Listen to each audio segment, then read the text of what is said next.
Hello everybody, in this lesson I will discuss a strategy for solving riders as well as a typical exam question. On this slide you will find a summary of the most important theorems. Now what you have to do is you have to memorize this, and then when you get your exam paper and you are allowed to start writing, then at the back of your exam paper, not the answer book, the exam paper, you write this down. And then your geometry theorems are covered. Then I suggest you start with analytical geometry or the statistics and the trigonometry, and then in the last hour you start with your Euclidean geometry. And then you've got this, it's there, it's written down, and then you have all the theorems and you have all the correct words that you have to use. Now how this works is you will find that the first four theorems in blue here, they are all about circles with a midpoint. So if you look at the first one, the line from center perpendicular to the chord, what does it do? It bisects the chord. The second one, line from center to the midpoint of a chord, it is perpendicular. Number 3, angle at center is twice angle at circumference. The fourth one, angle in semicircle, that makes a 90-degree angle there. Then this yellow one down here, this is the only theorem that you can deal with when there's a circle without a midpoint, and that is angles in same segment are equal. On the right here, in green, you find two theorems that's all about cyclic quadrilaterals. The first one is the opposite angles of a cyclic quadrilateral are supplementary. Remember, they're not equal, they're supplementary. The next one, the exterior angle of a cyclic quad is equal to the opposite interior angle. And then the purple ones, the last three here, that's the tangent theorems. The first one, tangent perpendicular to radius. The next one, tangents drawn from same point are equal up to the point of contact. And then the last one, the angle between the tangent and the chord is equal to the angle in the opposite segment. I'm very sure that this strategy will help you a lot. Example 3. In the diagram below, two circles touch each other externally at point P. QPR is a common tangent to both circles at P. EDRC is a tangent to circle PBFC at C.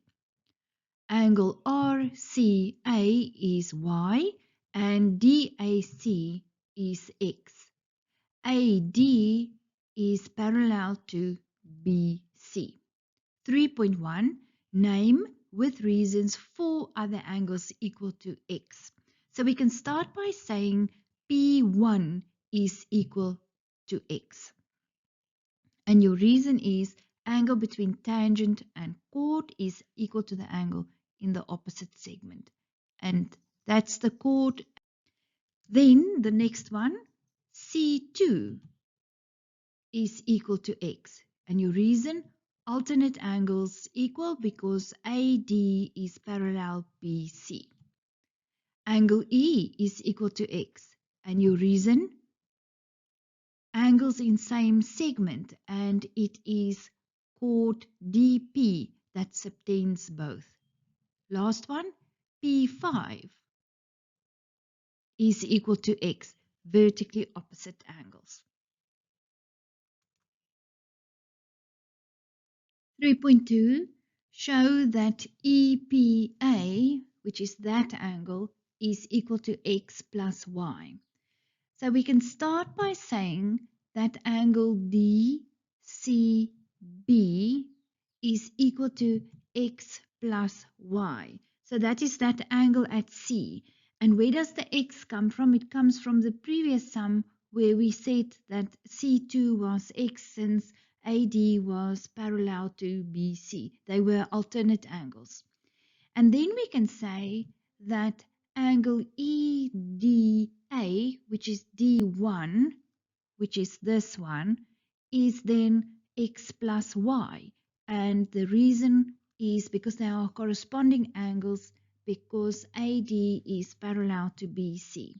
And then we can say that angle EPA, the green one, is x plus y, and they form angles in the same segment. Number 3.3, determine the numerical value of x plus y if it is given that DCTP is a cyclic quadrilateral. And then I indicated that with the yellow lines for you there. All right, let's start. We can start by saying that P2 is equal to y. And the reason why you can say that is it's the tangents from same point. And the tangents are this QR that's equal to RC. And then angle DPT is that whole purple angle there, consisting of P1 plus P2 plus P3. Now let's just think about this quickly. P1 over here is equal to x. We decided that in the previous sum because we said it's the angle between the tan and the chord is equal to the angle in the opposite segment. So that one was equal to A1, which was equal to x. And then if you look at P3, you can see that P3 is in fact x plus y. Its vertically opposite angles equal. It's vertically opposite to P7. So in the next step, you will see that P1 is x, P2 is y, and P3 is this x plus y. And then you can add the x's and you can add the y's.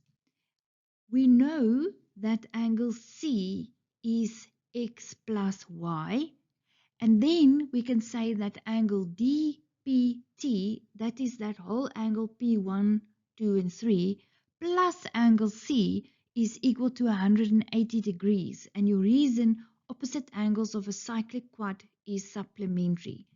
And then DPT, we worked out was 2x plus 2y, and angle C is x plus y. There's the x plus y. And then we can add all the x's and all the y's, and then we divide by 3 right through, and then we get x plus y is equal to 60. In the next lesson, I will discuss another typical exam question. Click on the video in the left-hand corner to take you straight to the next lesson.